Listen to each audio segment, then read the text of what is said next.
अब हम बात करते हैं शिशुअवस्था की दूसरे भाग के बारे में। जैसा कि हमने पिछली क्लास में देखा था, शिशुअवस्था को 3 भागों में बांटा गया था, नवजात शिशु अवस्था, उसके बाद बचपनावस्था और उसके बाद में हमने देखा था कि पूर्व बाल्यावस्था। इन तीनों को, ये जो तीनों अवस्थाएं हैं वो किसके भाग थी? शिशुअवस्था की। तो नवजात शिशु के बारे में हमने पढ़ लिया। अब हम सेकेंड स्टेज के बारे में बात करते हैं, जो कि है बचपनावस्था। देखिए, बचपनावस्था की जो आयु वर्ग है वो कौन सा है? 2 सप्ताह से लेके 2 वर्ष तक। मतलब इस अवधि के अंदर जो बालक आते हैं वो कौन सी अवस्था में है? बचपनावस्था के अंदर। ठीक है। अब देखिए, बचपनावस्था लेके बहुत सारे कथन कहे गए हैं कि इस अवस्था को कौन से अन्य नामों से पुकारा जाता है। तो देखिए कौन से वो नाम है। जीवन का महत्वपूर्ण काल। बात कर रहे हैं हम शिशुअवस्था के, बचपनावस्था के बारे में। तो आप चाहे वो बचपनावस्था हो, ये सारे के सारे स्टेटमेंट शिशुअवस्था के लिए भी है। अगर ये नाम नहीं आता है तो उत्तर में आपको शिशुअवस्था ही लिखना है। तो उसके लिए देखिए क्या महत्वपूर्ण कथन है। जीवन का महत्वपूर्ण काल, ये जो काल होता है शिशुअवस्था या बचपनावस्था, ये बालक के जीवन का सबसे महत्वपूर्ण काल होता है। क्योंकि देखिए 2 वर्ष 3 वर्ष की जो आयु होती है, उस आयु वर्ग के अंदर बालक का एक शारीरिक गठन, बालक का मानसिक विकास, बहुत कुछ हो जाता है कंप्लीट। मतलब बालक जो अपना आधार बनाता है वो लगभग इन्हीं अवस्थाओं के अंदर बना लेता है। इसीलिए सबसे महत्वपूर्ण काल होता है। इसीलिए बालक के विकास के लिए हमें हमेशा ध्यान रखना चाहिए, पेरेंट्स को स्पेशली, क्योंकि इस समय जो टेक केयर की जाती है बालक की, वो परिवार के द्वारा की जाती है। तो बहुत ही ध्यान देना चाहिए इस समय बालकों पे, उनकी हर एक एक्टिविटी के ऊपर, क्योंकि ये बालक का सबसे महत्वपूर्ण काल होता है। ठीक है। आगे देखिए, भावी जीवन की आधारशिला। आपको बालक को भविष्य में क्या बनाना है, किस प्रकार उसका सामाजिक विकास, उसका शारीरिक विकास, मानसिक विकास, जो भी आपको चीजें करनी है। हालांकि सामाजिक विकास बाद में होता है, पहले शारीरिक विकास, मानसिक विकास, विवेकात्मक विकास, इन सभी पहलुओं पर माता पिता को ध्यान देना चाहिए। क्योंकि आप जैसा बालक का आधार बनाओगे, उसी आधार पे चलकर ही बालक का आगे विकास होने वाला है। क्योंकि ये क्या है, ये जो आधार बनेगा वो इसी आयु वर्ग के अंदर बन जाएगा, जो कि आगे के जीवन में आपके घटित होने वाला है और कैसे बालक का विकास होने वाला है। इसीलिए ये काल बहुत महत्वपूर्ण है, क्योंकि ये भावी जीवन की आधारशिला का काल है। आगे देखिए, सुंदर जीवन की नींव। नींव कब डल जाती है? शुरुआत में। ये बालक की शुरुआत की अवस्था है, शिशुअवस्था, बचपनावस्था। इस समय बालक की नींव डलती है। तो इस नींव को जितनी मजबूत डालेंगे, बालक भविष्य में उतना ही विकसित होगा और अपने जीवन के हर एक क्षेत्र में अपना विकास करेगा। कल्पना में विचरण। शिशुअवस्था के अंदर बालक अपनी कल्पनाओं में विचरण करता है, अपने खिलौनों के साथ खेलता है, उनके साथ एजम्पशन करता है। जिस खिलौनों के साथ वो रहता है उनको वो जीवंत मानता है। जैसे गुड़िया है तो गुड़िया को सोचता है कि ये गुड़िया के अंदर जीव होता है। हर एक चीज वो कल्पना करता रहता है। कोई भी चीज देखता है तो वो कल्पनाशील विचारों में रहता है हर वक्त, क्योंकि उसके अंदर बहुत सारे दिमाग में विचार चलते रहते हैं। बिना चिंतन, बिना तर्क के, बिना सही गलत के वो केवल कल्पनाएं करता है और उसके अंदर विचरण करता रहता है और मस्त रहता है बच्चा। दोहराने की अवस्था। इस अवस्था में बालक छोटे छोटे शब्दों को बोलना सीख जाता है, कुछ वाक्य, कुछ शब्द उच्चारण करना शुरू करता है। तो देखिए वो दोहराएगा। आप एक वर्ड उसको सिखा दो तो वो कंटिन्यू एक ही वर्ड को बार बार बोलता रहेगा। ये आप देखोगे छोटे छोटे बालकों के अंदर ये प्रवृत्ति पाई जाएगी। उसको बार बार वो एक नाम उसने सीख लिया तो उस नाम को पूरे दिन रटता रहेगा। इसे बक्की अवस्था भी कहा जाता है, क्योंकि वो बकता रहता है। बालक बक करते रहते हैं। क्यों? क्योंकि उन्हें कुछ भी छोटी छोटी चीजें या वर्ड उनको पता होते हैं और वो दिन भर अपने आप ही उच्चारण करते हैं। आप देखना, छोटे बच्चे को खिलौनों के साथ बिठा दो फिर भी वो कुछ ना कुछ वर्ड बड़बड़ाता रहेगा जो उसने सीखा हुआ है। तो इसे दोहराने की अवस्था भी कहते हैं और बक्की अवस्था भी कहते हैं। एक नाजुक अवस्था, जैसा कि हमने पहले भी पढ़ा था, इस समय बालकों को हर तरीके से सुरक्षित रखना पड़ता है, क्योंकि बहुत ही नाजुक अवस्था होती है बालक की। बालक को हर प्रकार से बचाना पड़ता है। इस समय बालक बीमार बहुत होते हैं, तो इनका ध्यान रखना बहुत जरूरी होता है। और इसी संदर्भ में इसे खतरनाक अवस्था भी कहा जाता है, क्योंकि इस समय बालक की देखरेख जरूरी होती है। बालक डिपेंडेंट होता है, खुद कुछ कर नहीं पाता है।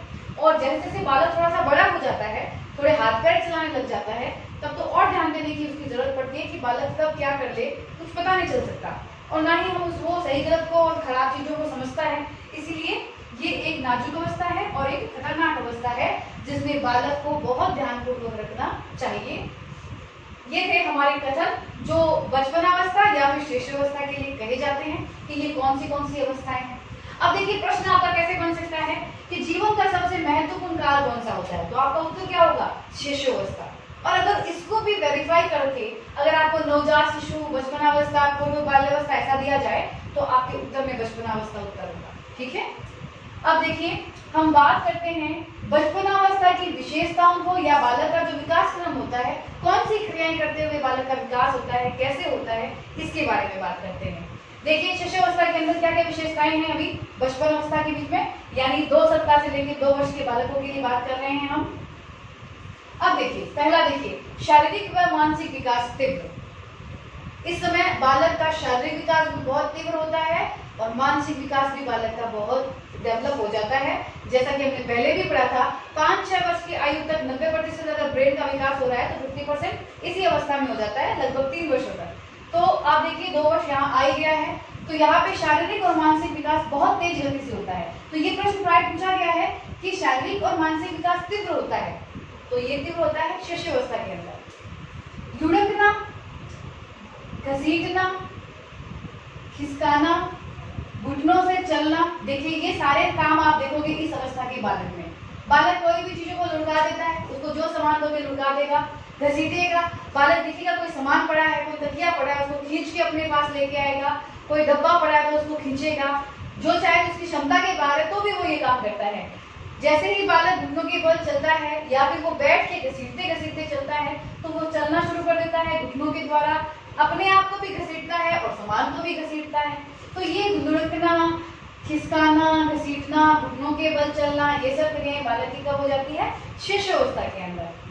पर आश्रितता में कमी। अब क्या होता है, बालक पहले तो बिल्कुल ही आश्रित होता है उसकी हर चीजों के लिए, लेकिन बालक जैसे जैसे थोड़ा बड़ा होता है तो वो कुछ हाथों के से पैरों से एक्टिविटी करने लगता है, कुछ काम खुद करने लगता है। जैसे देखो बालक बहुत छोटा होता है तो उसकी दूध की बोतल को भी पकड़ना पड़ता है, लेकिन बालक जब थोड़ा सा बड़ा होता है तो उसे बोतल आप पकड़ना सिखा दीजिए, वो पकड़ लेगा और वो पीना शुरू कर देगा। तो थोड़ी थोड़ी आश्रितता जो होती है, कामों जो काम होते हैं उनकी क्या होती है, कमी होती जाती है जैसे जैसे बालक बड़ा होता है।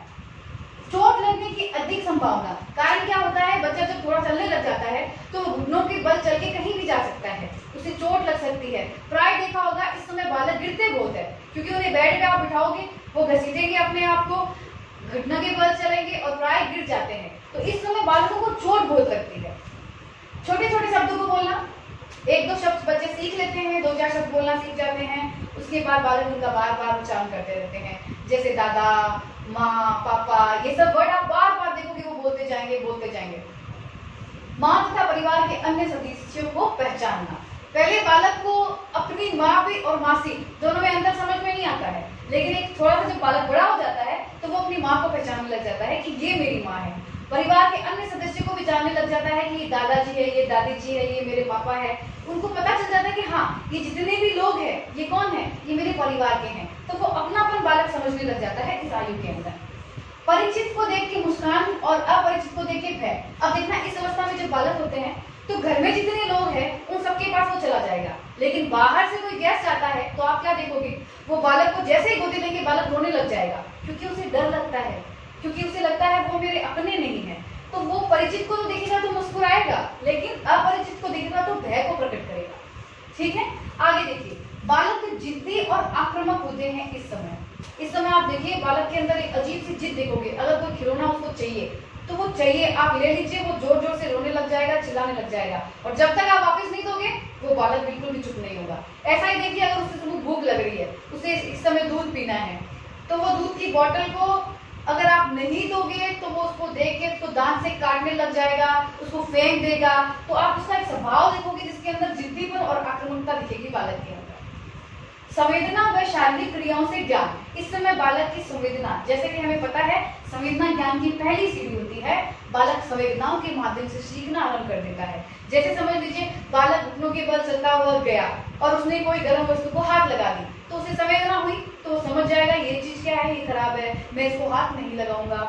तो क्या शारीरिक क्रियाएं करता है बालक, अब धीरे धीरे अपने हाथ पैरों को से चलने लग जाता है, घुटनों के बल चलता है, कुछ सामान खींचता है। अब देखना ये सब काम करना शुरू कर देता है बालक।